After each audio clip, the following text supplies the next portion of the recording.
मनोज जरांगेंच्या आंदोलनाचा आज चौथा दिवस. जरांगे आजपासून घेणार नाहीत पाणी सुद्धा. न्यायमूर्ती शिंदे आणि जरांगेंमधल्या चर्चेला 40 तास झाले, पण सरकारकडून प्रतिसाद नाही.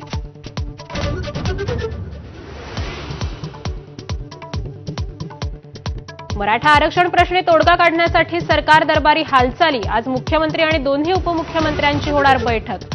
मराठा आरक्षणासंबंधी महत्त्वपूर्ण निर्णयाची शक्यता.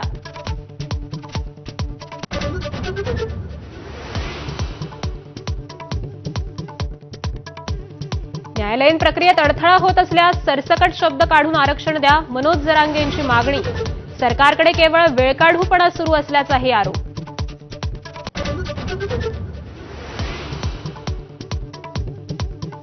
मराठा आंदोलकांसाठी अन्नधान्य आणि खाद्यपदार्थांचा राज्यभरातून ओघ. भाजी भाकऱ्या आणि फळं भरून ट्रक आणि टेम्पो मुंबईत. स्वयंसेवी संस्थांकडून नाश्त्याचं अन्नछत्र.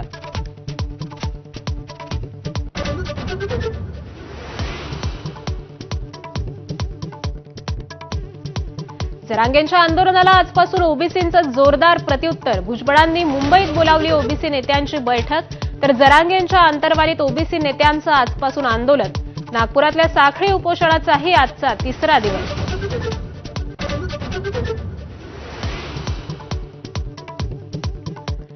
तेलंगणामध्ये आरक्षणासाठी 50% मर्यादा ओलांडली. मागासवर्गीयांना 42% आरक्षणाला विधानसभेची मंजुरी.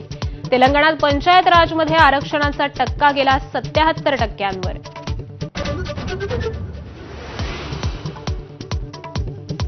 ऑपरेशन सिंदूर नंतर पंतप्रधान नरेंद्र मोदी आणि शहबाज शरीफ पहिल्यांदाच समोरासमोर येणार. एससीओ परिषदेत स्वागत आणि ग्रुप फोटो दरम्यान एकाच व्यासपीठावर. मात्र मोदींनी शरीफ यांच्याशी बोलणं टाळलं.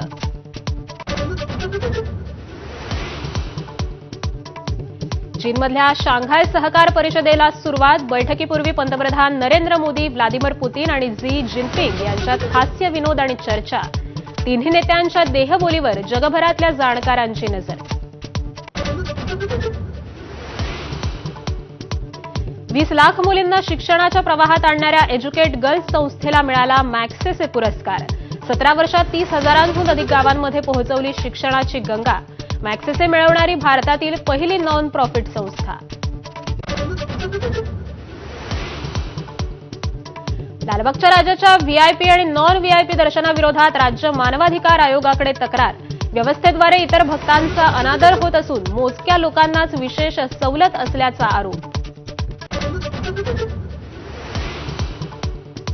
मुंबईतल्या सर्वात श्रीमंत जीएसबी गणेश मंडळाच्या गणरायाचं आज विसर्जन. मंडळाकडे 69 किलो सोनं आणि 336 किलो चांदीची मालकी. 5 दिवस बसणाऱ्या बाप्पासाठी उतरवला होता 474 कोटी रुपयांचा विमा. सोलापुरात घरातल्या गॅस सिलेंडरमधून गळती होऊन चिमुकल्या बहीणभावाचा मृत्यू. कुटुंबातल्या अन्य तिघांवर उपचार. झोपताना गॅस बंद व्यवस्थित न केल्यामुळे गळती झाली.